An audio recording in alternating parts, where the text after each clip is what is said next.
इस वीडियो में अपन vice, gimlet, spanner set, adjustable spanner, pipe wrench, pipe cutter, blow lamp, pulley puller और bearing puller, इन सभी टूल्स पर बात करेंगे। दोस्तों मैं आपको बता देता हूं कि अपन जो पढ़ रहे हैं विभिन्न मानक एवं ट्रेड औजार चैप्टर पढ़ रहे हैं, जिसका आज पार्ट 5 है। तो दोस्तों आप इसी चैप्टर का पार्ट 1, पार्ट 2, पार्ट 3 और पार्ट 4 भी देखिए, आपको प्लेलिस्ट में यह देखने को मिलेंगे। दोस्तों इनका अपन डिटेल्स में चर्चा करेंगे। सभी जितने मैंने यहाँ पर नोट टूल्स लिखे हैं इनका अपन डिटेल्स में और इनके डायग्राम के साथ इन पर चर्चा करेंगे कि कौन सा किस टाइप का आता है और कितने इनके प्रकार हैं और इनका उपयोग क्या है और इनकी माप क्या है। ठीक है, तो सबसे पहले अपन बात करेंगे वाइस पर। उससे पहले मैं आपको बता देता हूँ कि हमारा चैनल जो कि बी गोड ITI के नाम से है, जिसमें पूरा सिलेबस ITI का अपलोड है और जो बाकी हैं वह भी बहुत जल्दी अपलोड हो जाएगा। तो आप इस चैनल को, यानी कि आपने अभी तक इस चैनल को सब्सक्राइब नहीं किया है तो चैनल को सब्सक्राइब कर लें और बेल आइकन को भी पुश कर लें, ताकि किसी भी प्रकार की जानकारी हो हम तुरंत इस चैनल पर अपलोड करते हैं। तो आप इस चैनल को सब्सक्राइब ज़रूर कर लें। दोस्तों इसी के साथ टेलीग्राम पर भी हमारा चैनल है, तो डिस्क्रिप्शन में लिंक दिया गया होगा, तो वहाँ से आप टेलीग्राम लिंक पर भी जुड़ जाइएगा।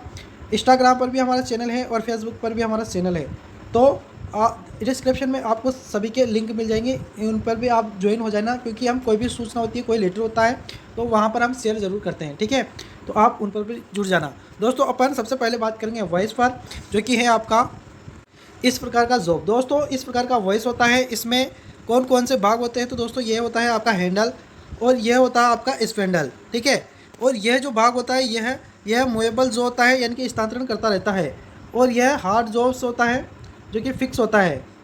ठीक है, इसी के साथ फिक्स्ड जो होता है, जो मैंने आपको अभी बताया है। दोस्तों यह जो होते हैं ना, इनके कार्य क्या होते हैं, तो यह किसी भी प्रकार का जॉब हो, जैसे पाइप हो, पाइप के लिए अलग से आता है।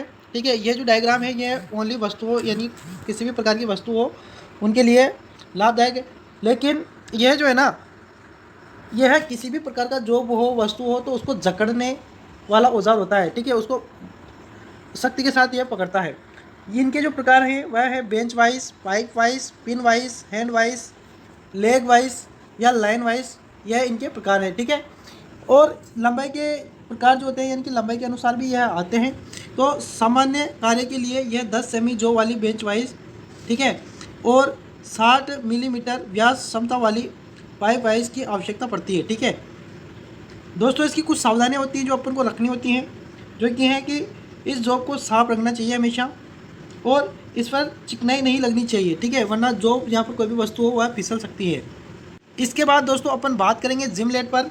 जिमलेट होता है, इसका उपयोग जो होता है ना वह है कि यह लकड़ी में चित्र करने हेतु प्रयोग किया जाता है।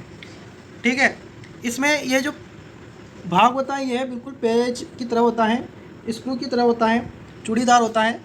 ठीक है, यह आप ध्यान रखना। इसी के बाद अपन स्पेनर सेट्स पर बात करेंगे दोस्तों।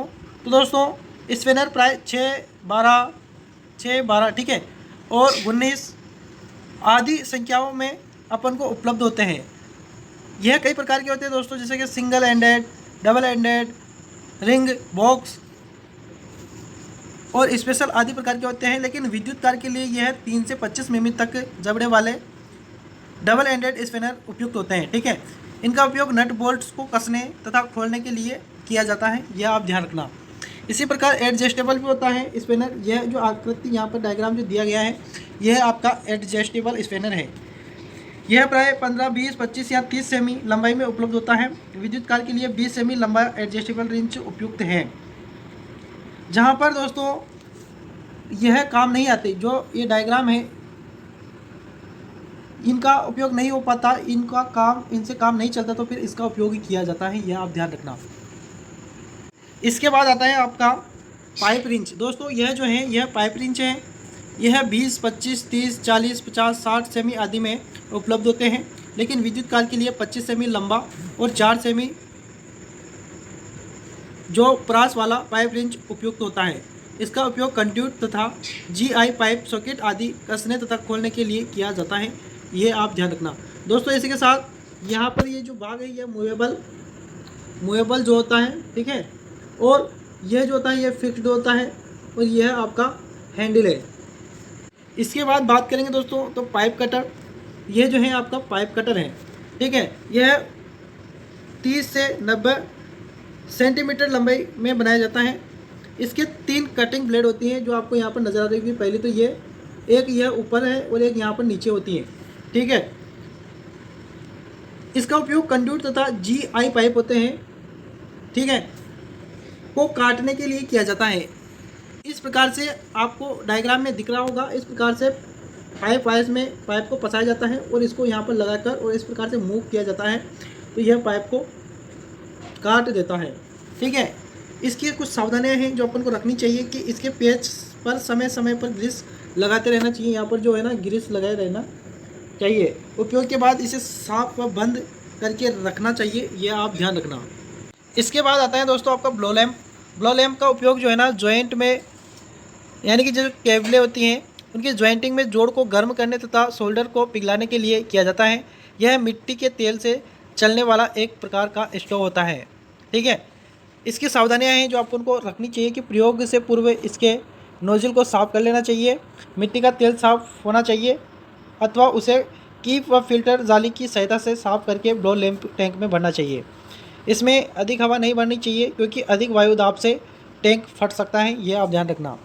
इसी के बाद आपके सामने है पुली पुलर, ठीक है। यह विद्युत मशीन जैसे कि मोटर होती हैं, जनरेटर होते हैं आदि में शाफ्ट पर कसी पुली जो होती है आप जानते होंगे। जो यह पुली होती है उसको उतारने के लिए यह औजार प्रयोग किया जाता है। इस औजार की टांगें समायोजनीय प्रकार की होती हैं, यानी कि एक जैसी होती हैं। इन्हें पुली के चारों ओर फंसाकर पेच को कसते जाते हैं। ये जो पेच है ना इसको कसते जाते हैं। इसको इस प्रकार से फंसाने के बाद तो क्या होता है, धीरे धीरे बाहर निकलती है, यानी कि जो पुली होती है धीरे धीरे बाहर आती हुई नज़र आएगी आपको। औजार की सहायता से पुली सरलता से निकल जाती है और पुली तथा शाफ्ट दोनों खराब नहीं होते, ठीक है।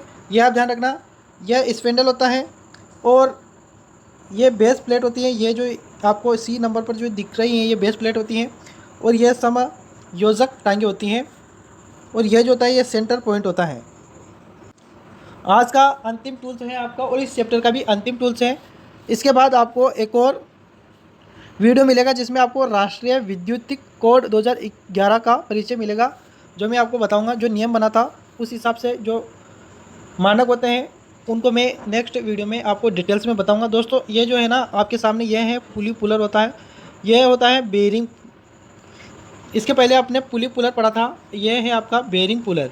यह भी पुली पुलर की तरह ही होता है। इसमें प्राय 2 टांगें होती हैं, उसमें 3 होती थी लेकिन इसमें 2 होती हैं।